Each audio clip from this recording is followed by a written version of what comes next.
ಗದ್ಯ ಪಾಠ 7 ಲಂಡನ್ ನಗರ. ಲೇಖಕರ ಪರಿಚಯ. ವಿ. ಕೃ.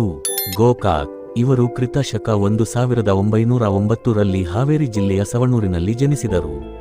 ಇವರ ಪ್ರಮುಖ ಕೃತಿಗಳು: ಜೀವನ ಪಾಠಗಳು, ಭಾರತ ಸಿಂಧು ರಶ್ಮಿ. ಇವರಿಗೆ ದೊರಕಿರುವ ಪ್ರಶಸ್ತಿಗಳು: ಪದ್ಮಶ್ರೀ ಪ್ರಶಸ್ತಿ, ಭಾರತೀಯ ಜ್ಞಾನಪೀಠ ಪ್ರಶಸ್ತಿ, ಕೇಂದ್ರ ಸಾಹಿತ್ಯ ಅಕಾಡೆಮಿ ಪ್ರಶಸ್ತಿ, ಗೌರವ ಡಾಕ್ಟರೇಟ್. ಒಂದು ವಾಕ್ಯದಲ್ಲಿ ಉತ್ತರಿಸಿ. 1. ಲಂಡನ್ನಿನ ರಸ್ತೆಗಳಲ್ಲಿ ನಿಲ್ಲುವುದನ್ನು ತಪ್ಪಿಸಲು ಮಾಡಿರುವ ವ್ಯವಸ್ಥೆಯೇನು?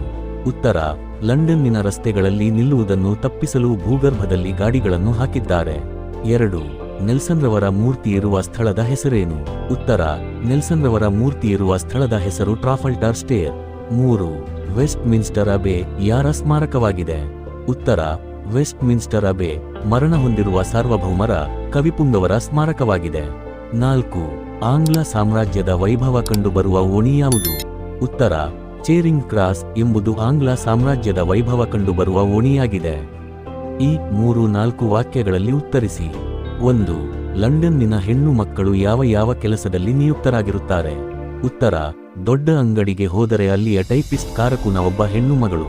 ಸಿನಿಮಾ ಗೃಹದಲ್ಲಿ ನಮ್ಮ ಜಾಗವನ್ನು ಹುಡುಕಿಕೊಡುವವರು ಹೆಣ್ಣು. ಕಾಲೇಜಿನಲ್ಲಿ ಸಹ ವಿದ್ಯಾರ್ಥಿನಿಯರ ಅನುಕೂಲಕ್ಕಾಗಿ ಸಿಪಾಯಿಣಿಯರನ್ನು ಇಟ್ಟಿದ್ದಾರೆ. 2. ಟೊಪ್ಪಿಗೆಯ ವಿಶೇಷತೆಯನ್ನು ಲೇಖಕರು ಹೇಗೆ ದಾಖಲಿಸಿದ್ದಾರೆ? ಉತ್ತರ: ಒಂದು ಟೊಪ್ಪಿಗೆಯಂತೆ ಇನ್ನೊಂದಿರುವುದಿಲ್ಲ. ಸಿಕ್ಕಿಸಿದ ಪುಚ್ಚವಾದರೂ ಕನಿಷ್ಠ ಪಕ್ಷಕ್ಕೆ ಬೇರೆಯಾಗಿರುತ್ತದೆ. ಕೋಟಿಗಟ್ಟಲೆ ಟೊಪ್ಪಿಗೆಗಳನ್ನು ಪರೀಕ್ಷಿಸಿ ಇದನ್ನು ಮನಗಾಣಬಹುದು. ಮನುಷ್ಯನಂತೆ ಟೊಪ್ಪಿಗೆಯಲ್ಲವೇ, ಒಬ್ಬ ಮನುಷ್ಯಳಂತೆ ಇನ್ನೊಬ್ಬಳಿಲ್ಲ ಎಂದು ಲೇಖಕರು ದಾಖಲಿಸಿದ್ದಾರೆ. 3. ಸಾಮ್ರಾಟರ ರಾಜ್ಯಾಭಿಷೇಕವಾಗುವ ಸಿಂಹಾಸನದ ಮೇಲಿರುವ ಕಲ್ಲುಪಾಟಿಯ ವಿಶೇಷತೆಯೇನು? ಉತ್ತರ: ಇಂಗ್ಲೆಂಡಿನ ಸಾಮ್ರಾಟರ ರಾಜ್ಯಾಭಿಷೇಕವಾಗುವಾಗ ಅವರು ಇದರ ಮೇಲೆ ಕೂರುತ್ತಾರೆ. ಸ್ಟೋನ್ ಆಫ್ ಸ್ಕೋನ್ ಎಂದು ಇದರ ಹೆಸರು. 3ನೇ ಎಡ್ವರ್ಡನು ಸ್ಕಾಟ್ಲೆಂಡಿನ ಅರಸರಿಂದ ಕಿತ್ತುಕೊಂಡು ಬಂದನಂತೆ. ಅಂದಿನಿಂದ ಎಲ್ಲ ಸಾಮ್ರಾಟರ ಅಭಿಷೇಕವು ಈ ಕಲ್ಲಿನ ಮೇಲೆಯೇ ಆಗಿದೆ. ಈ ಸಂದರ್ಭ ಸಹಿತ ಸ್ವಾರಸ್ಯ ವಿವರಿಸಿ. 1. ನಿಮ್ಮ ದೇಶದ ಗೌರವವನ್ನು ಕಾಯಿರಿ, ಇದು ದೊಡ್ಡದಾದ ರಾಷ್ಟ್ರ. 2. ಹೊತ್ತೇ ಹಣ. 3. ಯಾರನ್ನು ತುಳಿದರೇನು, ಎಲ್ಲಿ ಹೆಜ್ಜೆ ಹಾಕಿದರೇನು, ಎಲ್ಲವೂ ಅಷ್ಟೇ, ಮಣ್ಣು. 4. ಪ್ರವಾಸವು ಶಿಕ್ಷಣದ ಒಂದು ಭಾಗವಾಗಿದೆ. ಆಯ್ಕೆ: ಈ ವಾಕ್ಯವನ್ನು ವಿ. ಕೃ.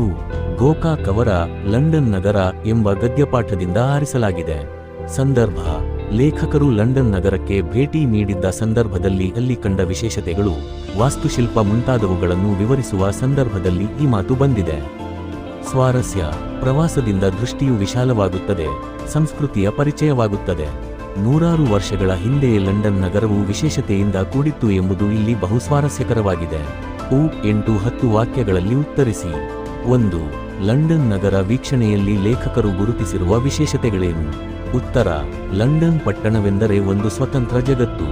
ಅಲ್ಲಿಯ ರಸ್ತೆಗಳಲ್ಲಿ ಸುಗಮವಾಗಿ ಸಂಚರಿಸಲು ಸಾಧ್ಯವಾಗುವುದಿಲ್ಲ. ಅದನ್ನು ತಪ್ಪಿಸುವುದಕ್ಕಾಗಿ ಭೂಗರ್ಭದಲ್ಲಿ ಗಾಡಿಯನ್ನು ಓಡಿಸುತ್ತಾರೆ. ಎಲ್ಲ ಅಂಗಡಿಗಳಲ್ಲಿ ಸಾಮಾನ್ಯವಾಗಿ ಸ್ತ್ರೀಯರೇ ಕೆಲಸ ಮಾಡುತ್ತಾರೆ. ಚೇರಿಂಗ್ ಕ್ರಾಸ್ ಎಂಬ ಓಣಿಯಲ್ಲಿ ಆಂಗ್ಲರ ಸಾಮ್ರಾಜ್ಯ ವೈಭವವು ಕಂಡುಬರುತ್ತದೆ. ಅಲ್ಲಿನ ಹೆಣ್ಣು ಮಕ್ಕಳು ಧರಿಸುವ ಟೊಪ್ಪಿಗೆಗಳು ವಿಶೇಷವಾಗಿದ್ದು ಒಂದು ಟೊಪ್ಪಿಗೆಯಂತೆ ಇನ್ನೊಂದಿರುವುದಿಲ್ಲ. ವೆಸ್ಟ್ ಮಿನ್ಸ್ಟರ್ ಅದೆ ಎಂಬ ಪ್ರಾರ್ಥನಾ ಮಂದಿರ ಕನಿಷ್ಠ 1000 ವರ್ಷದಷ್ಟು ಹಳೆಯ ಮಂದಿರ. ಅಲ್ಲಿ ಪ್ರಸಿದ್ಧ ಕವಿಗಳ, ಸಾರ್ವಭೌಮರ, ವಿಜ್ಞಾನಿಗಳ ಸ್ಮಾರಕಗಳಿವೆ. ಅಲ್ಲಿ ಸಾಮ್ರಾಟರ ರಾಜ್ಯಾಭಿಷೇಕವಾಗುವಾಗ ಅವರ ಸಿಂಹಾಸನದ ಮೇಲೆ ಒಂದು ಕಲ್ಲುಪಾಟಿಯನ್ನು ಹಾಕುತ್ತಾರೆ. ಪಟ್ಟಾಭಿಷೇಕವಾಗುವಾಗ ಮಾತ್ರ ಸಾಮ್ರಾಟರು ಇದರ ಮೇಲೆ ಕೂಡಬೇಕು. ಸ್ಟೋನ್ ಆಫ್ ಸ್ಕೋನ್ ಎಂದು ಇದರ ಹೆಸರು.